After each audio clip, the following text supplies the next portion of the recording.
مجھے اگر میرے گھر میں میرے ماں باپ بھائی بہن ایسا کہنے لگے کون ہے تو، ادھر بیٹھ ادھر بیٹھ، ہم تو تجھے جانتے ہی نہیں ہیں، اگر مجھے میرے گھر والے ایسا کرنے لگے تو مجھے کیا ہرٹ نہیں ہوگا؟ کیا مجھے تکلیف نہیں ہوگی؟ یا آپ اپنے اوپر سوچ لیں، آپ آج گھر پر چلے جائیں، آپ کی بیوی کہنے لگے کون ہے تو، آپ کے ماں باپ کہنے لگے ذرا ہٹ کے بیٹھ، آپ کو کیسا لگے گا؟ کیا یہ میرا گھر نہیں تھا؟ کیا آپ کا میں رشتہ دار نہیں ہوں؟ آپ میرے ساتھ ایسا سلوک کیوں کر رہے ہیں؟ آپ کے دل میں تکلیف ہوگی۔ اسی طرح میرے عزیزو، آپ یہی حرکتیں اسلام کے ساتھ کر رہے ہو، اسلام کے ساتھ، میرے نبی کی سنتوں کے ساتھ۔ جب تمہارے گھر اسلام آتا ہے تو آپ یہ سمجھتے نہیں ہٹا دو، تھوڑا سا اسلام کو ہٹا دو، میرے آقا کی سنتیں آتی ہیں تو آپ کہتے ہیں نہیں اس کو ہٹاؤ، یہ کون ہے؟ آج کا نوجوان یہ سوچنے لگا ہے کہ اگر میں میرے نبی کی سنتوں پر آ جاؤں تو لوگ پتہ نہیں مجھے ملا کہیں گے، مولوی کہیں گے، فنڈامنٹلسٹ کہیں گے۔ تھوڑا سا الگ رکھو، نبی کی سنتیں بعد میں دیکھا جائے گا، ابھی دنیا میں جو چل رہا ہے وہ کرنے دو۔ مجھے بتاؤ اس دین مصطفیٰ کے ساتھ یہ برا سلوک کس نے شروع کیا؟ کفار و مشرکین نے نہیں، تم نے خود نے شروع کیا۔ اسی لیے شاعر کو یہ کہنا پڑا، پردیس میں آ کے یہ دین غریب الغربا ہے، اجنبی بن گیا ہے، اجنبی بن گیا ہے۔ یہ ناانصافی ہم کب تک کرتے رہیں؟ میرے عزیزو، ہمارے گھر میں کمانے والے دو بھی ہوں یا ایک ہو، اپنی آمدنی بچا بچا کر کے وہ ٹی وی تو لے آیا، واشنگ مشین تو لے آیا، فریزر تو لے کر کے آ گیا، گیس کے چولہے لے کر کے آ گیا، ساری چیزیں لے آیا، ساری مشینیں ایکٹیو ہیں، اور بچے آج روتے ہیں تو انہیں موبائل تھما دیا، وہ بھی ہمیشہ آن لائن رہتے ہیں، ہمیشہ ایکٹیو ہیں۔ لیکن میرے عزیز، گھر جا کر کے دیکھ لینا یہ قرآن کب سے ڈی ایکٹیو ہو چکا ہے، کب سے بند پڑا ہوا ہے۔ ہماری مشینیں تو چالو ہیں، ہمارا mobile any time on line ہے، لیکن قرآن عظیم کتنے زمانہ ہو گیا آف لائن رکھا گیا اس کو، نہ بچے پڑھتے ہیں، نہ بیوی، نہ ماں، نہ باپ، سارے لوگوں نے قرآن کو یتیم بنایا اپنے گھر میں، قرآن کو اور اسلام کو آپ نے غریب بنا دیا، اجنبی بنا دیا۔ مجھے میرے عزیزو اسی بات کی شکایت ہے، اسی بات کا درد ہے۔ آپ آج باہر سڑکوں پر آ کر کے اپنے حقوق مانگنے کی کوشش کر رہے ہیں کہ مسلمان پریشان ہیں، کیوں نہیں ہوں گے؟ جو اپنی ہی چیزوں کے ساتھ ناانصافی کیا ہے اس کے ساتھ یہی تو سلوک کیا جائے گا۔ جس نے دین کے ساتھ غداری کی ہے، اپنے نبی کی عظمتوں کے ساتھ غداری کی ہے، تو پھر وہ کون سی مدد کی امید لے کر کے دنیا میں جی رہا ہے؟ رب تعالیٰ کی مدد آئے گی؟ ہاں، ابرہہ بادشاہ کے اوپر جو ابابیل چڑیاں رب نے بھیجا تھا، وہ ان لوگوں کے لیے نہیں بھیجا تھا جو رب ذوالجلال کی بارگاہ میں یوں کہتے ہو ہم تیرے دین سے کوئی سروکار نہیں رکھتے، بلکہ ان کو توکل تھا، یقین تھا اپنے رب کی ذات پر۔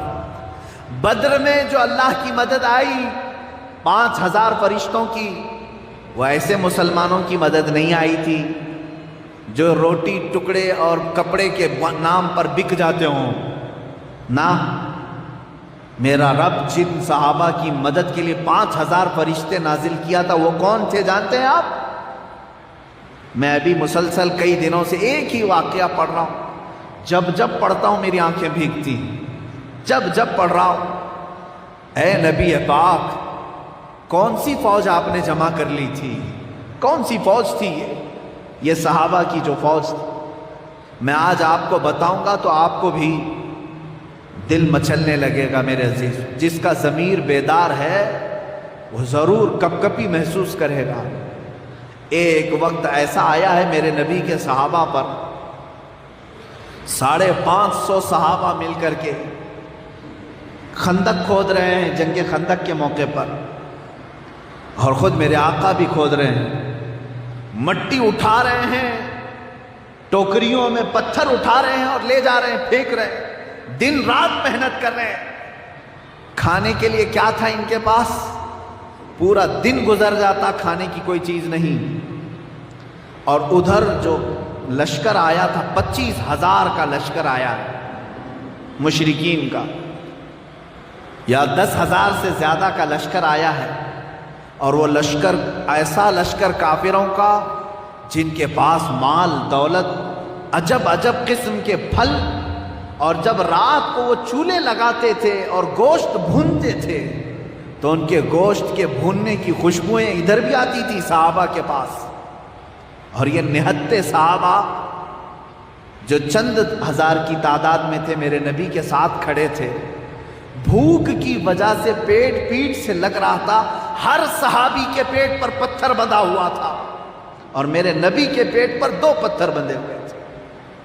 ادھر روٹیاں بھونی جا رہی تھی، تندور میں روٹیاں بنائی جا رہی ہیں، گوشت تندور پر رکھا جا رہا ہے، بکرے بھون کر کے کھائے جا رہے ہیں۔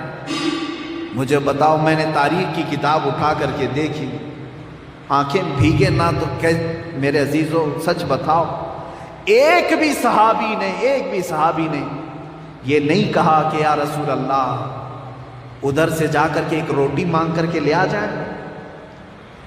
ایک صحابی نے میرے نبی سے بے وفائی نہیں کی، 1000 صحابہ میں سے ایک صحابی نے بھی، حضور سوئے ہیں، چلو رات کے وقت کافروں سے ہاتھ مل لیتے ہیں، ایک روٹی تو لے آئیں، نہیں۔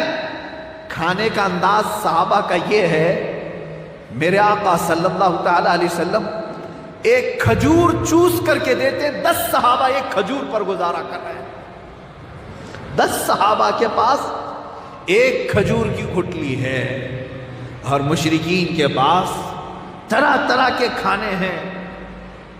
ایک صحابی نے بھی رات کو اٹھ کر کے میرے آقا کے سوتے ہوئے بھی جا کر کے کہا، اے مشرکین تھوڑا کھانا دے دو، بوٹیاں تمہارے پاس ہیں، روٹیاں تمہارے پاس نہیں۔ میرے عزیز، یہ بکنے والے لوگ نہیں تھے، تبھی تو رب تعالیٰ نے قرآن میں فرمایا رضی اللہ عنہم ورضوا عنہ، اللہ اس جماعت سے راضی ہو گیا، اللہ سے یہ راضی ہیں، اللہ ان سے راضی ہو گیا۔ اللہ کی مدد یوں ہی آتی ہے۔ آج حالات یہ ہیں، یہاں مسلمان ٹوپی والے داڑھی والے کفار و مشرکین کی گود میں بیٹھے ان کی جے جے کر رہے ہیں۔ ابھی الیکشن آئے گا تو دیکھنا کہ کون کس کی پارٹی میں کتنے لوگ ہیں۔ تمہاری داڑیاں تمہاری ٹوپیاں محض دکھاوے کی ہو جائیں گی۔ جب تمہارے سینے کے اندر اسلام نہیں آ سکا تو پھر تمہارے ظاہری اسلام سے اللہ کی کوئی مدد نہیں آنے والی ہے۔ ایک بات یاد رکھنا، ایک عام انسان کی طرح جیو گے، بس دنیا سے ویسے ہی چلے جاؤ گے۔ قیامت کے دن میری یہ بات یاد آئے گی، کہیں ایسا نہ ہو جائے کہ اسلام بھی کہہ دے کہ میں اسے نہ پہچانتا ہوں نہ میں اسے جانتا ہوں، اس لیے کہ دنیا میں کبھی یہ مجھے اپنے گھر میں آنے نہیں دیا، اپنے بچوں پہ آنے نہیں دیا، اپنی بیوی پہ آنے نہیں دیا، تو میں آج اس کو نہیں پہچانتا ہوں۔ سچ بتاؤ اے نوجوانوں، اگر تم مسلمان ہو تو پھر اسلام کو اپنے گھر میں آنے کیوں نہیں دیتے؟ اسلام کو اپنی چوکھٹ سے باہر کیوں بھگاتے ہو؟ اگر تم سچے مسلمان ہو تو اپنی بیویوں پہ اسلام آنے کیوں نہیں دیتے؟ اسلام کو کیوں اپنے گھروں سے باہر بھیجتے ہو؟ کیا ہم اسلام کے ساتھ یہ ناانصافی کا سلوک نہیں کر رہے ہیں؟ اگر تم سچے مسلمان ہو تو ان نوجوانوں کے چہروں پر اسلام کو کیوں نہیں آنے دیتے؟ کیوں چھیل کر کے گٹروں میں بہا دیتے ہو؟ تمہیں دشمنی ہے اسلام سے؟ عمل تو یہی بتا رہا ہے۔ اگر تم اپنے بچوں کو اسلام سے محبت کرتے ہو تو ان کے ہاتھوں میں اسلام کیوں نہیں آنے دیتے؟ قرآن کیوں نہیں آنے دیتے؟ کہیں تو ہے۔ اسی لیے اقبال نے کہا تھا، خرد نے کہہ دیا لا الہ تو کیا حاصل، دل و نگاہ جو مسلمان نہیں تو کچھ بھی نہیں۔ تم لا الہ الا